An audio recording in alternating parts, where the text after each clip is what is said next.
out. That's coming in. That's the intro. I think that's the intro to the video. So yeah, Will, welcome again. Thanks. Welcome to you and welcome to the viewers to Will's Boy Chat, where we talk about topics related to the Chinese car market. Indeed. This episode, we are going to be talking about one of probably the most exciting debut that we've both driven of 2024 so far, as well as maybe a little bit about what we've been driving personally. Pagani Huayra. This guy's been driving a Pagani Huayra. No, I have not myself either, but we are going to talk about the Li Auto Mega, just for starters. So we both went to the Mega launch event, which was in beautiful, was it in Sanya? It was Sanya. Yeah. I go to too many launch events. I actually forgot where it was. So anyways, Li Auto Mega, little background. Li Auto, currently one of China's, if not China's best-selling kind of new brand, new energy, new brands. Yes. Right?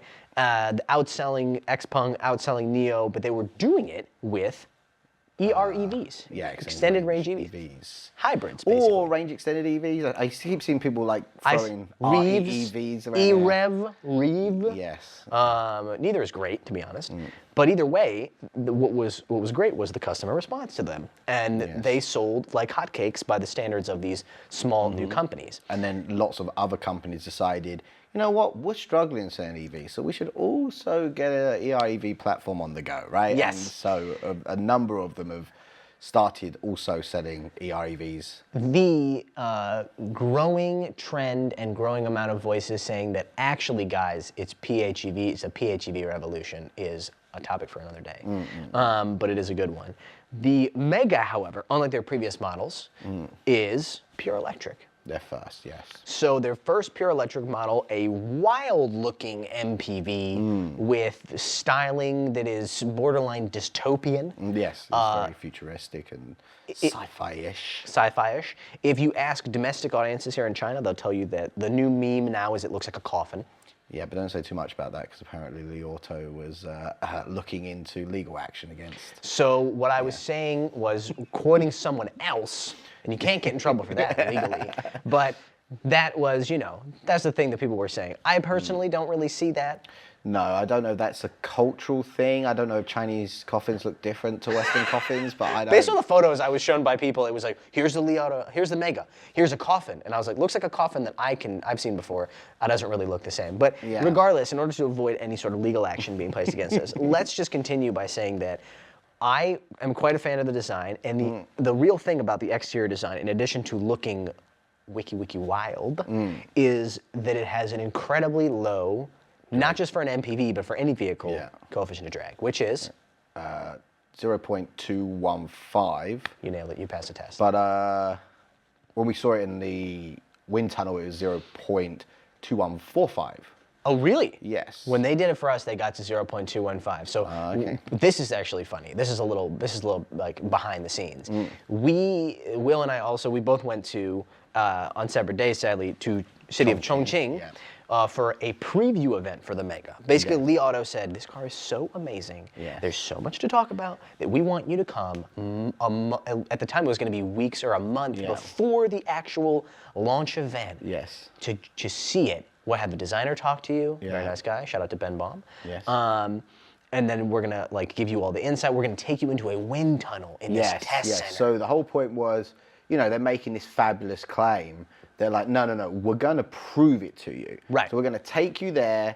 You're going to see for yourself in the wind tunnel that they use in China. Supposedly this is the place or one of the places in China where manufacturers go to validate this kind of stuff. It is a huge validation center and testing center. Yeah, so the person who is, you know, while we were there was lots of other car brands, cars underneath they put all of our phones into, for the Mega, one for the Mega, so we couldn't take any pictures of the Mega at the time. They put all our phones into one of those, what do they call, whatever bags. Yeah, like the privacy bags. Wander bags or something, but it's a privacy bag, right? So you can't take any photos, you can still use your phone.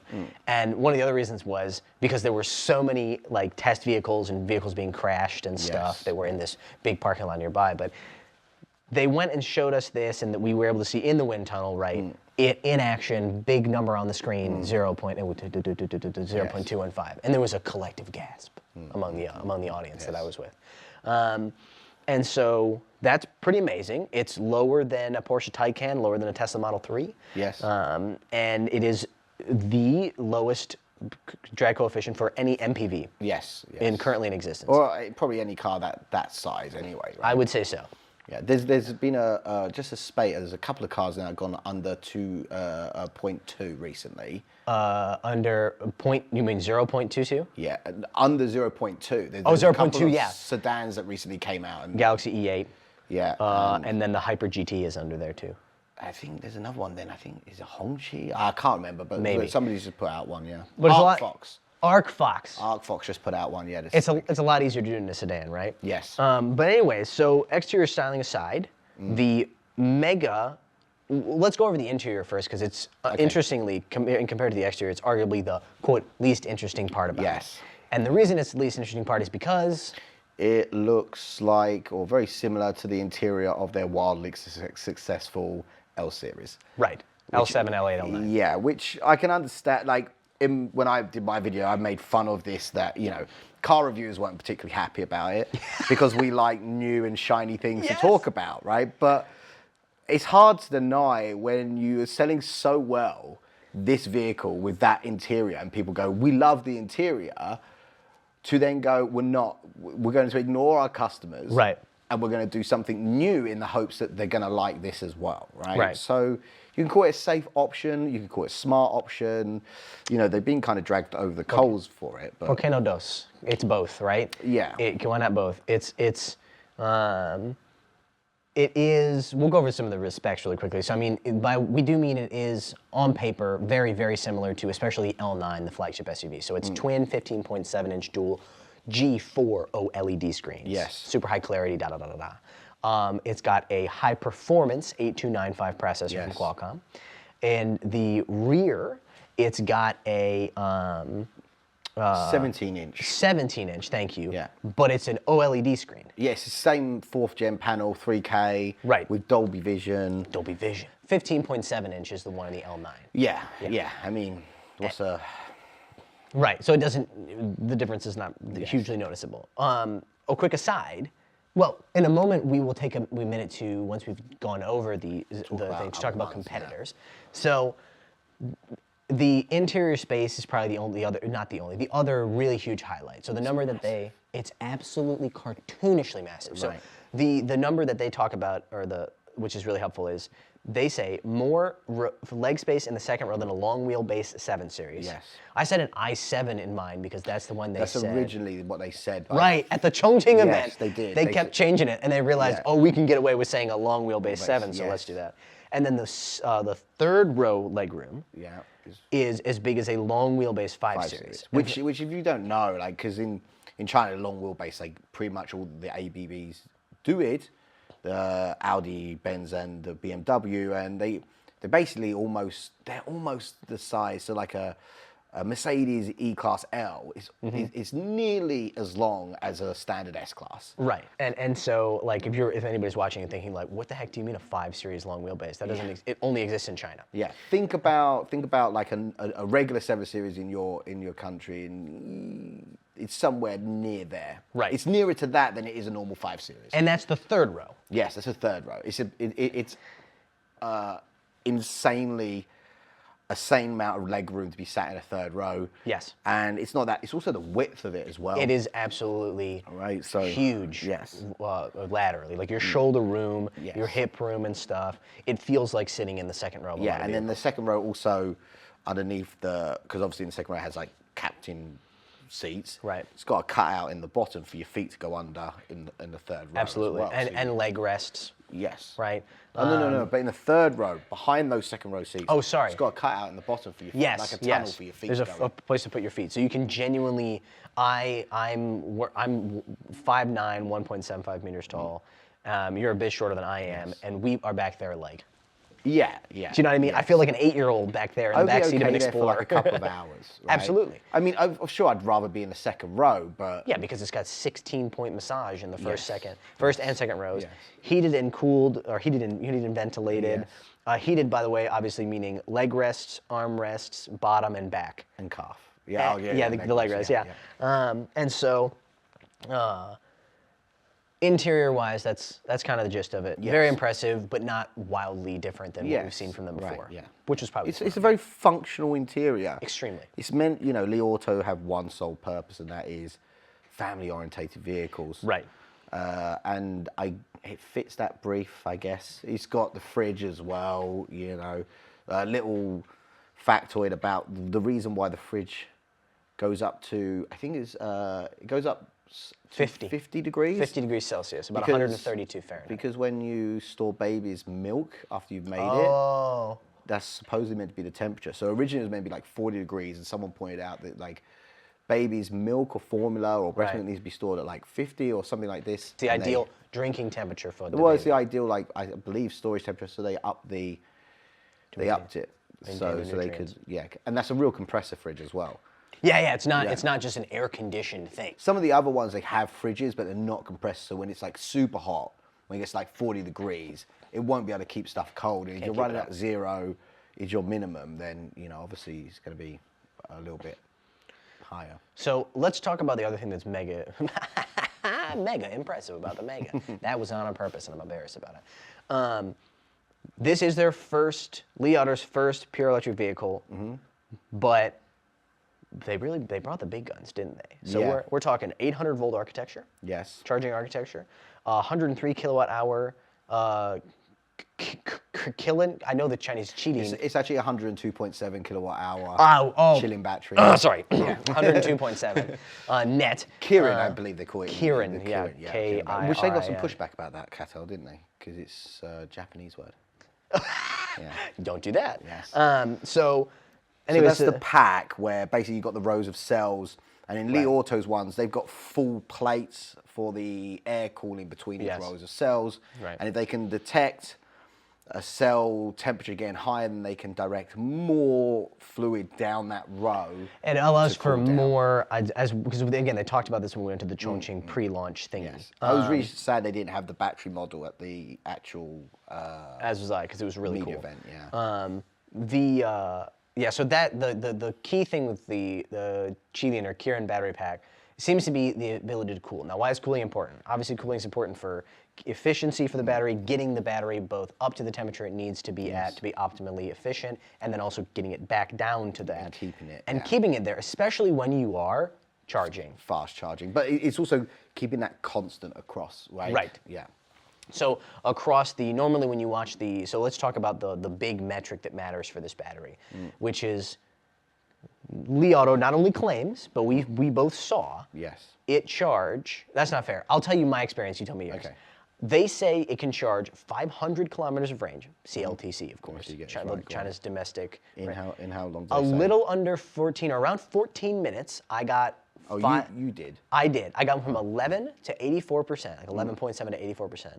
And that was about 512 or 520 kilometers of range. Okay. 14 minutes. How long did it take No, I was you? going to say, and- do you remember what Li Auto said the range is? Because Oh, they 710? No, The total? sorry, the charging rate, because they announced and they say publicly that it's 12 minutes to add 500 kilometers. But Right. then in the media event, they were telling us that actually Which is 5C. it's 12 minutes if it's 30 to 40 degrees or -6 to 20, right? So actually, the 12 is not the optimum charge speed.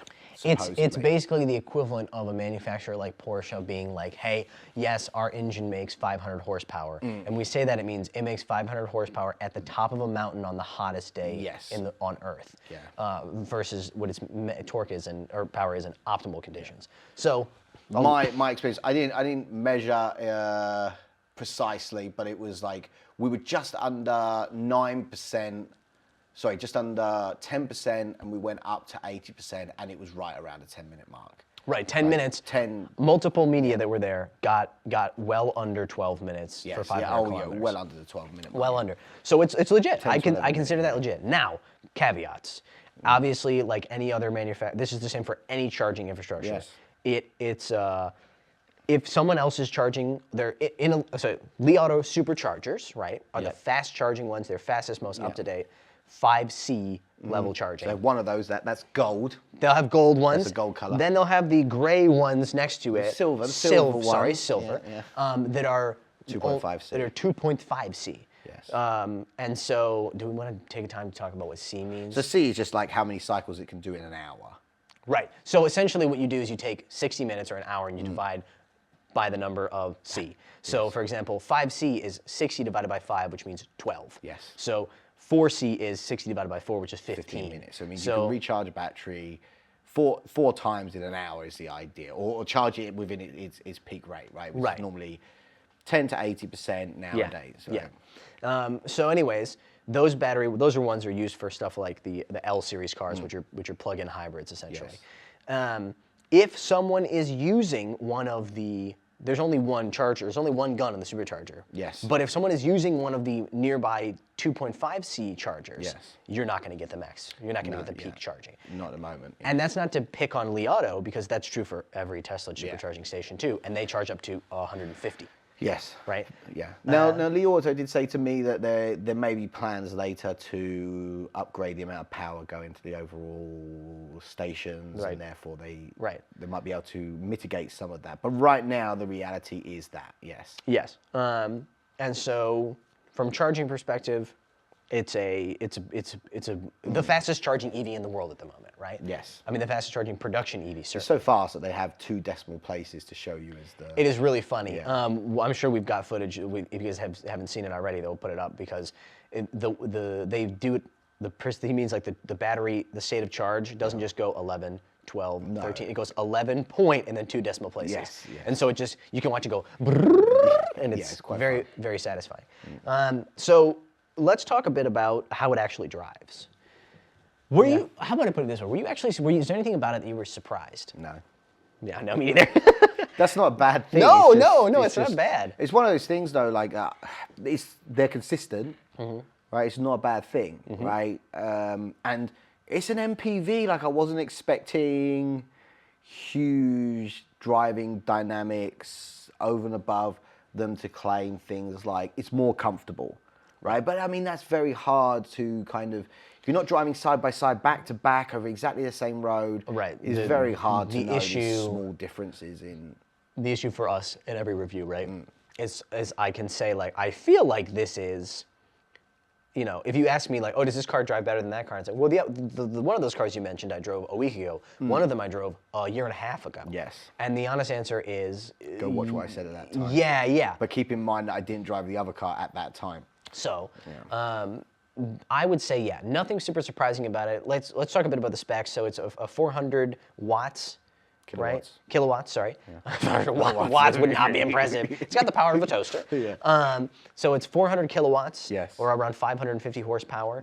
I think it's 650. Wait. Can we just take a minute? I know it's not the first one, but the fact that we just gloss over the fact it's a 550 horsepower MPV. Dual motor, dual motor right? powertrain. There's only one trim level is an important thing we should mention. At this point, they will probably eventually release a Pro version of it. The Max is the top spec. Yes, I don't think you will get an Air. No, because there's no Air on the L9, the yeah. flagship SUV, versus on the other L series vehicles, it's the L8 Max Pro Air, L7, So, 0 to 100 kilometers per hour, 62 miles per hour, 5.7 seconds, or 5.5. 5.5. So, ridiculously, more than fast enough for a family Not the fastest MPV. MPV in the world. Absolutely not. We will talk about there's faster ones. Also ridiculous. Yes, it is. There's other MPVs that are a full second faster, 200. So, I would also agree with you that there was nothing about it that surprised me. It was very comfortable. The dual chamber air suspension, I think, again, as best as I can recall from having driven an L9. It's probably better. It will feels be better. Yes. Yes.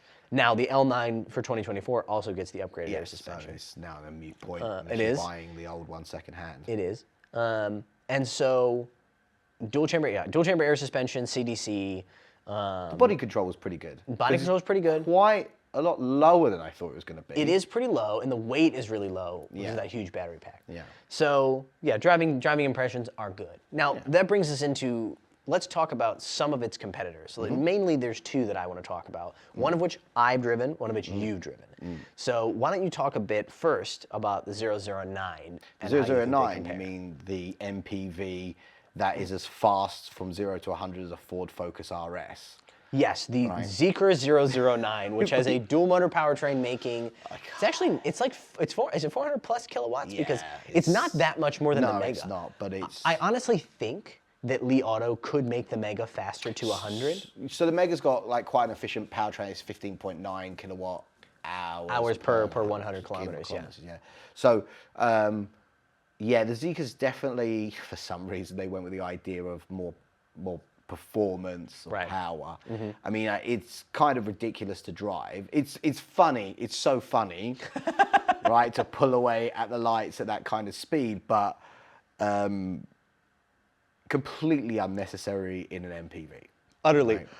I think honestly, Li Auto made the decision with their L series vehicles that the 0 to 100 kilometer per hour times are going to be around mid 5 seconds, and they think that's fast enough. And I utterly, completely agree with that. The Mega is a little bit faster than those, and aren't they? Those rated? Are they rated at 5.7? They're like 5 point. I thought some of them were like 5.4, but maybe I'm it's 5 to 6 seconds. Yes, which is obviously way fast enough for any MPV or family SUV.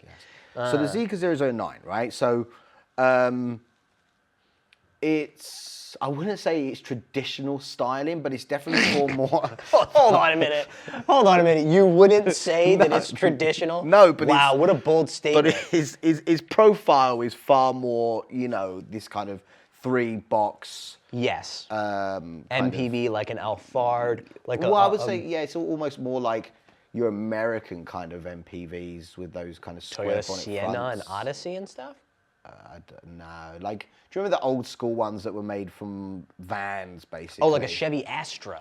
Right, probably. Or a Ford, big Ford, the like big Ford Transit. Dodge thing or something like that. Right? Yes, right. the Ram ProMaster or whatever. So, but yeah, so it looks like that, right? Yes. As opposed to that. Right. And it's definitely business focused. It's got, the tables for you doing your work on. Yes, right? They come out of the armrest. Yeah, come out of the armrest. Thank you. And it's got like a camera. So the entertainment screen in the back, you can use it for video conference calling. Telecom, yeah. So that's a little feature that has. The front passenger seat is like a barren prison compared to everything else. Yeah. I mean, in front of you is just a huge piece of just plastic, and you've basically got I mean, I can't remember, but I don't remember it having much more than the third row. Space or in terms of features. Yeah. Right. Well, you can touch the center screen, but that's about it. Yes. So the driver has a much better setup there. That's definitely a backseat rider, right? Keeping in mind that obviously you haven't driven the 009 in, say, a year, would you say that the driving experience how does it compare to the Mega? It's more boat-like. More wallowing? Yeah. It looks higher up. I mean, it's. Nose lifting when you accelerate. Dramatic. I love a sense of drama. But I mean, it's super, let's say powerful front end. Yes. It's statement front end, yeah. I've always been one, definitely was one of those people that came out, I saw the pictures, and I almost wept. Yes. Mixture of fear, the fact there's also sadness. Optional extra to get that massive chrome grille. It is. You can option a body color one. Which No, that's the standard. You got to pay more for the chrome. And that's what I'm saying. The body color one is it looks the awesome. Standard. Awesome with the body color, like all blacked out. They look sick. Hard to disagree. I think if you're going to go for it, you absolutely should go for it. Ball out. Go big or go home. You should get the chrome grille. You should get the lightest color so it really, you get like a black, it's either like a color where it really contrasts. But so you would say that the 009 feels more like a business shuttle versus a family MPV. Yes. Oh, yeah. It's definitely far more business orientated. And a bit confusing because of how quick it is. There is a rear motor version, right? That's only like a 7-second. That makes 6 much to something. more sense. Yeah. 100%. That's what I would buy. But now I'm going to talk about the other competitor that comes to mind, and that's the XPeng X9. Yeah. Really quickly, the price range, generally speaking, for the I can't remember, but the top model of the Zeekr is like around Mega's price, or at least it was at launch. It was around like 600,000 RMB. We haven't talked about how much the Mega is. The Mega is a single spec, 560,000 RMB, which is around 78,000 USD. Yes, yes. So that means that it really competes price-wise with the 009 in terms of Chinese-branded all-electric MPVs. Yes. Right underneath that in the price category, but as I'm going to argue, not really in any other category, is the XPeng X9. Yes. So XPeng X9, it is, I was going to say it's XPeng's MPV. Yes, of course it's XPeng's MPV. It is it doesn't have the dramatic styling of the 009 or the Zeekr. No, the 009 is a Zeekr. Sorry, of the Mega, yes. And so there is going to be a certain amount of people that are just like, I gotta have that. There's some kind of, just gotta have something special. The X9 does look cool. I think it looks almost like a coupe MPV, Yeah, which that's is why I kind of said in my ridiculous. video, have you ever seen a coupe MPV? Here's one. Like, There I you don't go. think anyone's done it. I stole that line without thinking about it from your video. But great minds think alike when they steal from each other.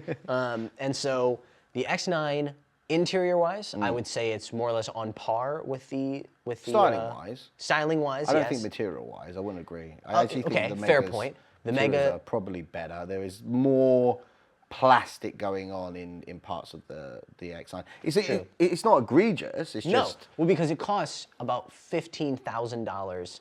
Well, the top spec with all the features, X9, costs around 420 to 430,000 RMB, which is about it's like almost 20,000 USD less than the Mega. And so, yes, the material quality-wise, I would agree the Mega is better. Yeah. In terms of interior features, one of the batteries, one of the cameras ran out of batteries, so I'm gonna try to start where I just was. right. So you were talking about the X9. Talking about the X9, and so material quality-wise, obviously, I agree with you. It does not go up to the Mega standard in terms of all the trim pieces and stuff inside. In terms of performance, it has actually, I think, on paper, more power than it's 370 kilowatts, something like that.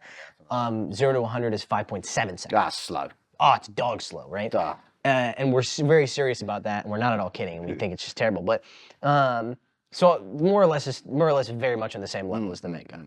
Charging infrastructure-wise, no, it does not charge 500 kilometers in 12 minutes, but it charges like almost as fast as that. So it's 4C, I think.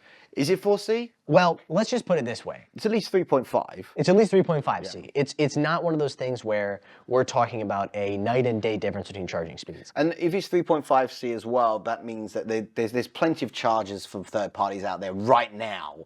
Right. That can deliver those speeds. As opposed to having to go to a designated Li Auto supercharger. Yeah, right. So, and it's also, again, almost $20,000 less. And so then we come to where, one other thing. Interior features-wise, because I almost mentioned this when we were talking about the Mega specs. The Mega has a 17-inch G4 OLED rear screen. It's like I don't really know that much about screens, but when I quickly looked it up, it was like most OLEDs that you're getting, they're not the newest 4th generation. Like, it's kind of a crazy thing to put into a car, right? Yes. So, yeah. And so the one in the XPeng, I think, is HD. Or it's like 2K or something like that. So the front screen's always 2K, so I can't remember the rear one, whether it's 2K or HD, but it's not 3K. Right, it's not 3K. It's 21 inches, so it's noticeably larger. I don't know for sure that it's OLED. I know looking at it, it's not as good as the one in the Li Auto. Right. So we're talking about a smaller screen in the Li Auto, but a higher quality screen. Yeah, there's a difference between buying, you can go out and you can buy a huge Xiaomi TV for much cheaper than you could buy a Sony 8K TV. Right. You can go buy a 4K Xiaomi TV, you go buy a Sony 4K OLED TV. The Sony's going to be way smaller. Right. It's a trade-off at that point, right? And the trade-off between the XPeng and the Mega, when people talk about size, is like that much. And you're also looking at it from the second row, so I would say the difference is, frankly, I don't consider the 21-inch screen in the XPeng. 21. 21. Okay. I don't consider it to be that big an advantage. Yeah. But it's like, oh, interesting. It's bigger. Sure. But you have to keep in mind the quality. So the area where I think the XPeng outdoes the Mega, and I can't wait. You should be driving the X9 soon, so I want to hear your thoughts about it later. Is in the driving dynamics. The most important thing about an MPV. The most important right thing, after acceleration. absolutely. And I will tell you, there are certain areas in which I think that it's better that do not matter. Yeah. Steering feel. You know, I thought that the way that the steering felt much more direct than the Mega, much more connected to what the heck the wheels were doing. Right. For an MPV, obviously. But what really, really changes the driving dynamics of the X9 is the fact that it has standard rear steer. Yeah, how many degrees is it? Oh, do you remember? Is this a test? No, I don't. Put it this way. It's enough that it has a turning radius, even though it's almost as long as a Chevy Tahoe, as a turning radius of like something crazy like a Ford Fiesta or something like that. That's an exaggeration. But it has a steering radius of I think it's like a Honda Fit or a Civic. No, it's a Civic. Right. It has a turning radius of a Civic. Okay. Right? So areas where, does yours not have rear steer? I can't know. I don't know. Let's just say areas where the Mega. Down the bomb. Insert in post. Yeah. The areas of the areas where the Mega would have to do a 3-point turn. The X9, you're good. You're done. Right. I was negotiating it through parking lots and was like, oh wow, I can just go up the ramp, and that made it feel much more so maneuverable at low speeds in parking lots and tight situations, but then also on the road as well. I felt like I could really, thread the needle. Swerve in traffic, really. Just like an absolute monster. I was a menace. And then also when it comes to the air suspension, also dual chamber. The Mega's very comfortable. Yes. But I don't. Is it more comfortable than the X9 by any perceivable amount? I don't believe so. Yeah. Okay. I don't believe it is. Look, it could be. It could be by like a couple of decibels or a little bit quieter. Or... Well, decibels. Well, let's give the Mega the credit. The Mega is again some edifying facts here.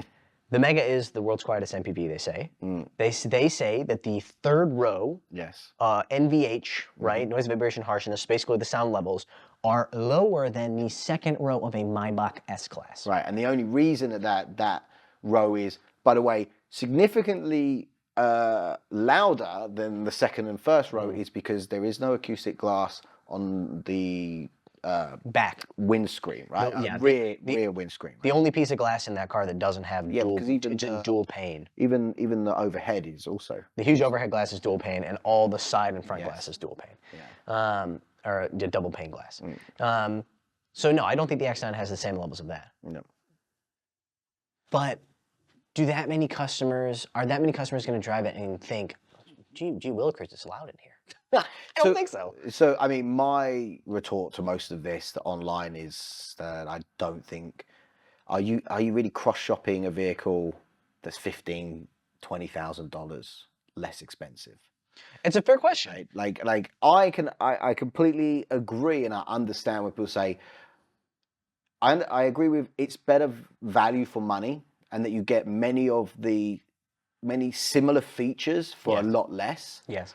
I wouldn't say that the features are quote unquote better in the X9 for less money. I don't agree with that. No.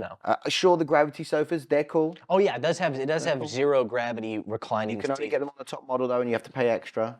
See, but the person I've been quoting for the very top model with all the extras, and it's still that much cheaper. Yeah. But you're absolutely right. And the Mega only has a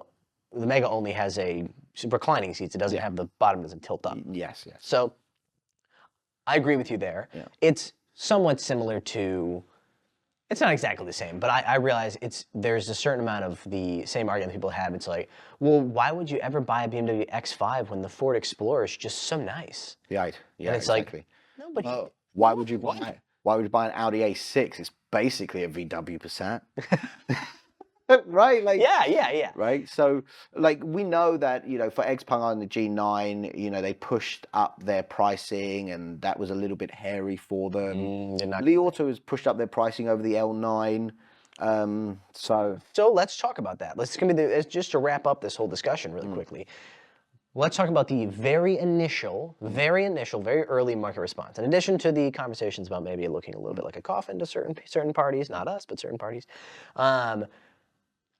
By the way, to say, you can't judge what the Lee Mega looks like on photos or videos because its presence in real life is just something else. 150%. Way better in person. Yeah. One of those cars, almost every car on earth is better in person. That car is for sure better in person. Yes. The market response. So this is my understanding. It's unconfirmed rumors, yes. This is the word on the street, and maybe somebody from Li Auto who sees this wants to provide some clarifying information or something in the comment section. Hey, I'm just letting them know. We're welcome to, we're welcome to hear from whistleblowers. If they want to deny this or they want to add some qualifications or something. But basically, when this car really, after the press launch happened, right? And prior to the, the press conference, the big launch event where they had Li Xiang, the founder of Li Auto, on stage like, look at this, look at that. They hadn't showed the interior previous to that, only the exterior. Yeah. Right? So we were embargoed on the interior, but not the exterior when we filmed. Once it came out, for whatever reason, we can guess later, but they apparently lost, like, let's say they had some 13, 14, 15,000 pre-orders on the car, right? Refundable pre-order down payments. Yeah, about 5,000 yuan. 5,000 yuan, about 800, 900 bucks. USD. They had 10,000 people go, I'm out. Yeah. And allegedly. Yeah. So they were down to more like 3,000 and something orders. Yes. And, obviously that's not the result that they wanted. They wanted for them to say, like, we jumped another 10,000 overnight. Yeah. Now, a lot of people looked at that and were like, it's dead in the water. It's going to be a failure. I don't think that's true. I don't think that's true. I think, like, people saying, like, oh, it's because of the price. It's not because of the price. We all knew. They told us that it was going to be between 500 and 600,000. The same thing with the L9. It said it's going to be 400 to 500,000. It came right in around that middle mark, right? Okay, this is middle high, and the L9 was middle low, but around it. So people knew what the price was. That's not the price. Yes, I think some people were turned off by the fact the interior maybe wasn't quote unquote new. Right. As cutting edge, as provocative, as interesting as the exterior. Yes. If you had seen a previous. Yes, and I also think that.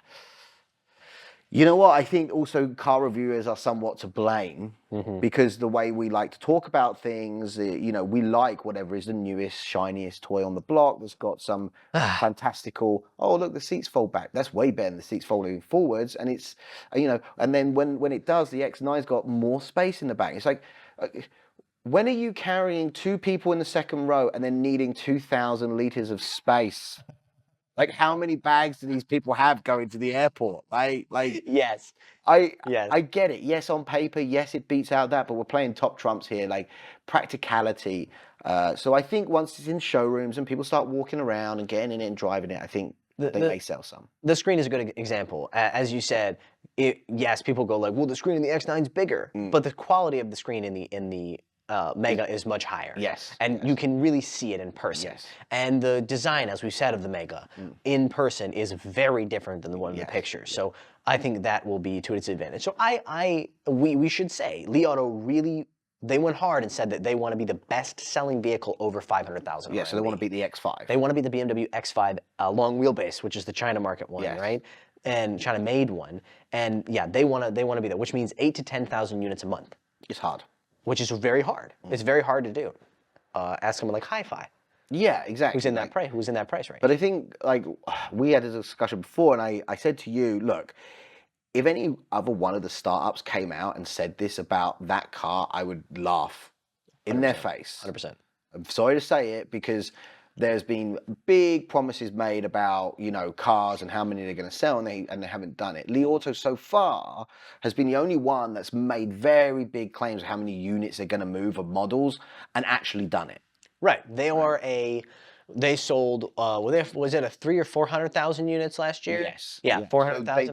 They went way over their target, actually. Right. And their target for next year, for 2024, is 800,000. Yeah. So, look, not going to be. Do I think that they're going to do 8,000 on Mega? I don't know, but I believe that they've at least warranted enough of a kind of wait and see. Right? I'll give you the benefit of the doubt because this is not the boy that cried wolf, right? Right.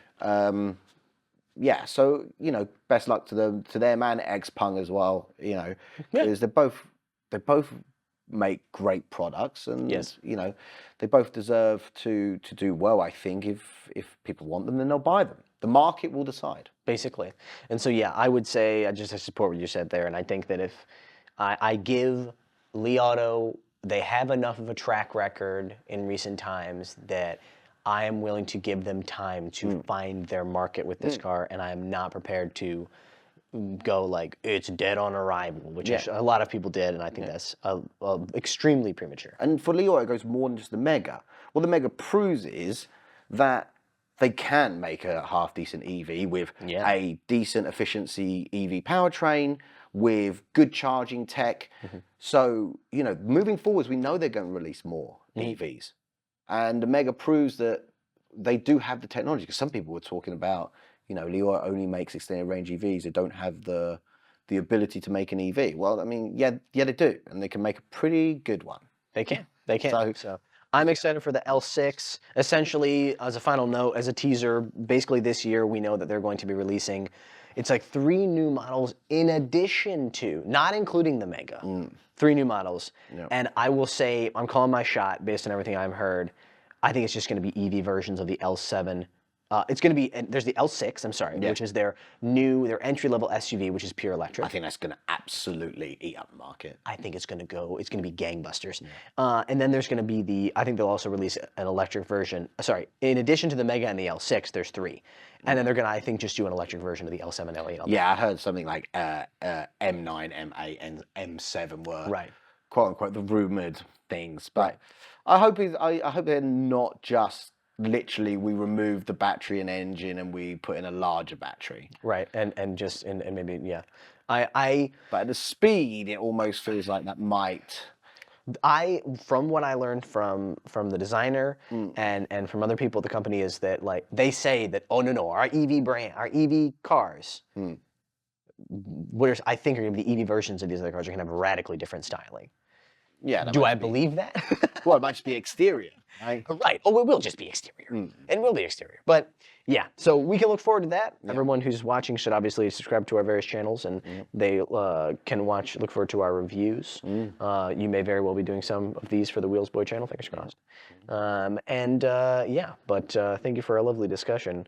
And I think we can stop it there. Yeah. Next time. Next time, my friend.